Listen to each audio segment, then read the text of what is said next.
Eu acho que o Sete Ecos surgiu com uma necessidade interna, né? Primeiramente interna, assim, de mudança, assim, né? Todos nós nos sentimos, de certa forma, incomodados com a realidade com que a sociedade vem se organizando, né? E essa necessidade de buscar uma qualidade de vida melhor, uma possibilidade de ter uma relação mais estreita com a natureza. Percebendo que essa necessidade não é uma coisa somente pessoal, porque ela é inerente a todos que estão buscando, né, isso. E aí, por isso, essa possibilidade de associação com amigos, com outras pessoas, para que a gente pudesse desenvolver e realizar o trabalho. O grupo dos Sete Ecos estava envolvido assim, nessa busca, né, que foi dita anteriormente, assim, por uma qualidade de vida melhor, por processos de agricultura, movimentos de agricultura contemporâneo, que contemplam a formação de ecovilas, a formação de comunidades intencionais. E, paralelamente a isso, os meus pais também estavam buscando uma alternativa diferente de vida, assim, como o que a gente chama de êxodo urbano, né? Voltar para a terra, porque de fato eles são da roça, né? Filhos de camponeses. E coincidentemente estávamos buscando isso, mas não juntos, paralelamente. E isso se convergiu no trabalho dos Sete Ecos. No momento em que eles adquiriram o terreno, nós do grupo vimos uma possibilidade de realizar o trabalho aqui. E aí sim houve essa convergência, né?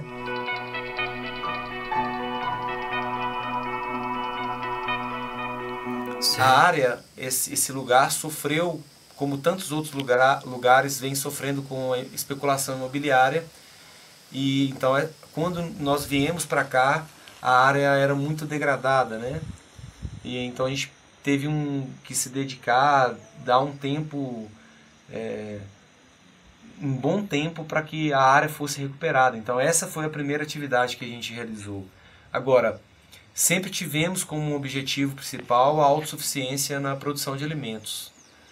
É o que também de certo a gente ainda não conseguiu, porque o projeto ele contempla diversas áreas de atuação social, cultural, espiritual, e aí a gente percebe que seria, de certa forma, uma perda de tempo focalizar em um único ponto ou se especializar numa única área e ficar dependente de tantas outras. Então é melhor que a gente faça isso gradualmente, mas atendendo a todas as necessidades.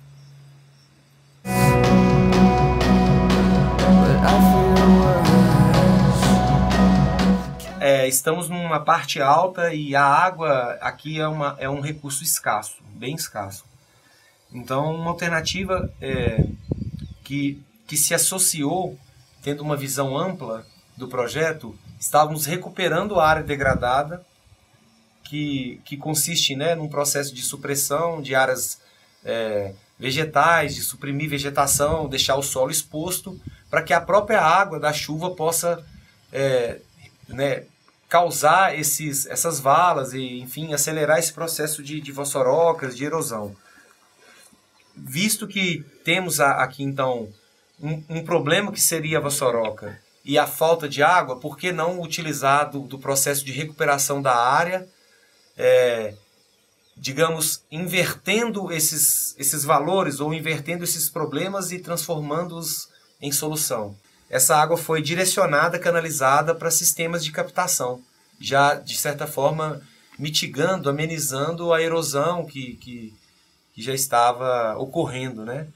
Então, basicamente, a gente tem uma captação de água por nascente, que atende ao uso doméstico, e sistemas alternativos, como captação de água de chuva, né? Captação de água de telhado, que agora vai ser trabalhado, que vai ser instalado. A água dentro do sistema, dentro do projeto que a gente desenvolveu, ela encontra inúmeras dificuldades de sair do sistema. Ela entra e o intuito é fazer com que ela permaneça no sistema. seja criando barreiras, barragens para que essa água permaneça e possa possa se infiltrar, né, e recuperar e recarregar, fazer recarga de lençol freático, e diversas outras opções que a gente tem para que essa máxima possa prevalecer. A água tem que permanecer o maior tempo dentro do sistema. Como a gente tem que atender certas prioridades que foram ditas anteriormente, a energia ainda a gente não tem autossuficiência.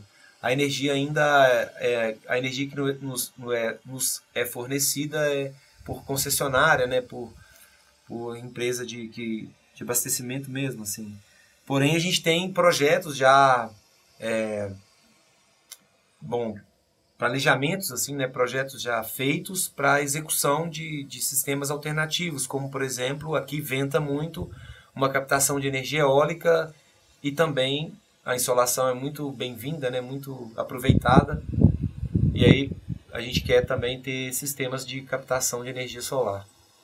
O principal objetivo é a produção de alimentos, é a autossuficiência, né, segurança alimentar. Então a gente tem já toda uma infraestrutura com com unidades de produção, com uma pequena agrofloresta, com sistemas de terraceamento para plantios de culturas anuais, temos uma horta agroecológica, e todas essas possibilidades nos provêm, assim, né, digamos, de uma alimentação segura, de uma alimentação com qualidade, sem o uso de agrotóxicos, né? Também temos o processo do banco de sementes, que nos dá essa autonomia para que a gente não dependa, né, de comprar sementes. Porém, como eu disse, tudo é muito sazonal, muito dinâmico. Então, às vezes, se você desprende energia para, por exemplo, construir uma geodésica e fazer um alojamento e atender outras necessidades, você acaba também sacrificando um pouco o processo da produção de alimentos. Então, são passos que, de certa forma, a gente vai dando no sentido de abarcar todo o processo, né? Momentaneamente, a gente não tem autossuficiência de alimentos, apesar de já ter estado muito próximo dela. Então, a gente acredita que é só uma questão de tempo para que a gente atinja, de fato, uma autossuficiência na produção de alimentos. Já dizem alguns pensadores que lixo não existe, né? É uma coisa que colocaram na nossa cabeça. A gente primeiro tem um cuidado, não com o processo de cuidar do lixo, mas de cuidar do consumo. Se você consome menos, se você busca independência nessa rede de relações que estão se tecendo, naturalmente o consumo já diminui. Então, se você diminui o consumo, você diminui a produção de lixos, né? A gente tem a separação correta desses resíduos, né? Que não, na verdade, nem nesse momento nem são vistos como resíduos. A gente separa esses materiais como metal, plástico, papel, vidro, e a partir disso a gente vai buscar uma reutilização para isso. Seja fazendo um andaime como esse, com reutilização de restos de ferro, né?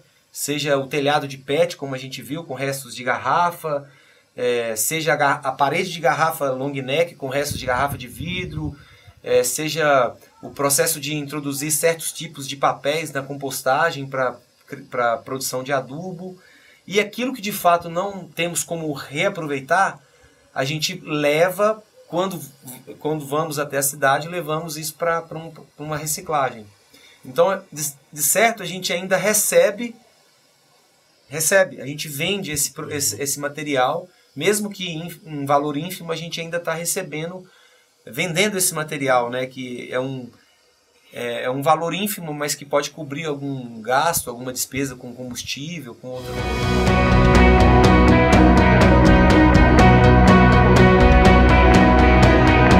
Esse investimento, para que a gente possa produzir, para que a gente possa construir as coisas, ele é um investimento muito reduzido, porque buscamos alternativas, contatos, lugares que tenham demanda de produtos que não têm valor, né? No sentido, para eles não existe valor, então isso para eles é como se fosse lixo, né? E nesse caso a gente tenta reaproveitar tudo ao máximo, né?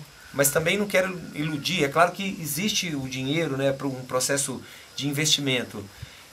Nesse momento eu não tenho como dizer assim, em valores o que foi necessário para a gente fazer isso, porque até exatamente por ser orgânico, nesse sentido de priorizar a questão do reaproveitamento de materiais, da autossuficiência no uso de ferramentas, de tecnologias, para que não se dependa tanto de mão de obra especializada. E o que a gente pode dizer é que o projeto em si é autossuficiente. Ou seja, todo o movimento que a gente faz com a realização dos cursos, enfim, das consultorias que a gente porventura realiza fora, é essa moeda de troca para que a gente consiga fazer com que o projeto continue, para que o projeto possa se encaminhar.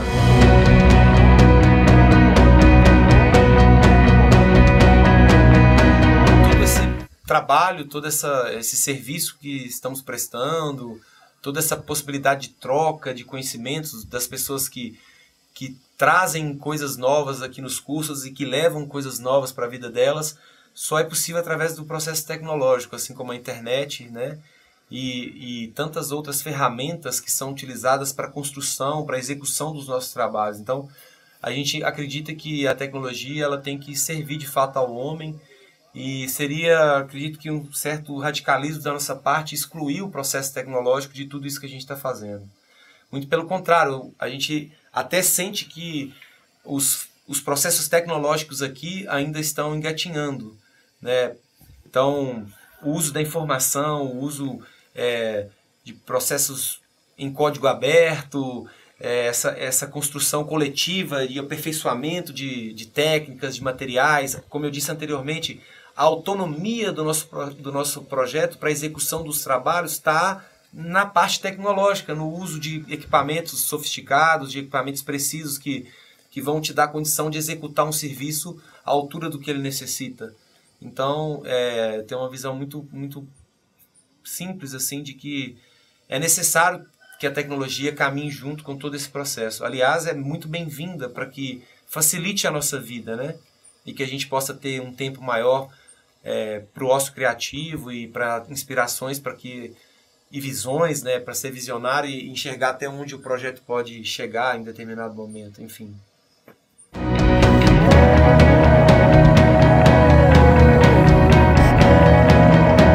Existem muitos movimentos, como eu disse, né, que é o principal objetivo do projeto é se associar, estudar, pesquisar esses movimentos contemporâneos de agricultura, que trazem em si não só um processo, uma quebra de paradigma, não só no processo de produção em si, mas de todas essas relações que são necessárias para que a gente viva numa sociedade justa, igualitária, enfim. Então, eu acredito que a agroecologia, a permacultura, a biodinâmica, a agricultura natural, agricultura, principalmente a agricultura ancestral, ela tem um potencial muito grande de transformação, assim, pessoal e social. A gente pode imaginar a cidade como uma grande fazenda, como uma grande área de produção de alimentos, como uma grande área de lazer, de cultura, onde todas esses serviços, ou seja, todas as nossas necessidades possam ser atendidas regionalmente, sem que seja necessário o uso desenfreado de queima de combustível fóssil para facilitar a nossa vida com produtos que vêm de outras regiões, enfim. Eu acredito que esses conceitos de agricultura contemporânea já estão mudando, redesenhando como a paisagem nas cidades, assim, né?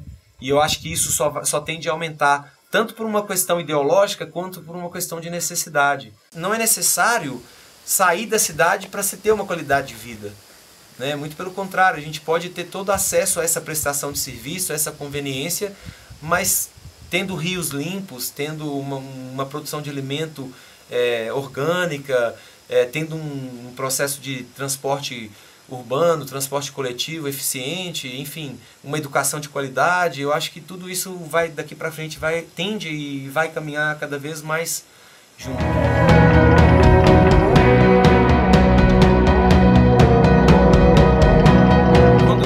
quando você beber água, você tem que recordar a fonte. E veja bem, se a gente bebe água recordando a fonte é a principal referência. É da onde essa água nasce. E ela nasce e percorre um grande caminho, onde vão sendo construídas outras referências, né? Então, se a gente pegar qualquer linha filosófica, ideológica, por exemplo, de agricultura contemporânea, esses movimentos de agricultura contemporânea, eles podem ser vistos primeiramente como uma referência. Mas se você buscar a referência dessa referência, você vai fazer o caminho de volta. E a gente vai chegar no processo dos povos originais, assim, dos povos tradicionais. Então eu sinto que seria inegável dizer que os Sete Ecos tem como principal referência a relação que a gente tem estreita com as comunidades tradicionais, sejam elas indígenas, quilombolas, né? Eu acho que essa é a fonte principal de conhecimento, assim, tanto espiritual quanto tecnológico, no sentido de construção, de aproveitamento de materiais naturais, de recursos disponíveis, tanto na questão de plantio, de agroflorestas, enfim, de organização social, que talvez seja o principal, a coisa que mais fomente todas essas outras etapas do processo, né? O processo social que cuida das pessoas, que cuida das crianças, que cuida dos idosos, de maneira igualitária, de maneira em que sempre o ser humano está em primeiro lugar. Sim? Obrigado. Muito obrigado. Arrou. Arrou.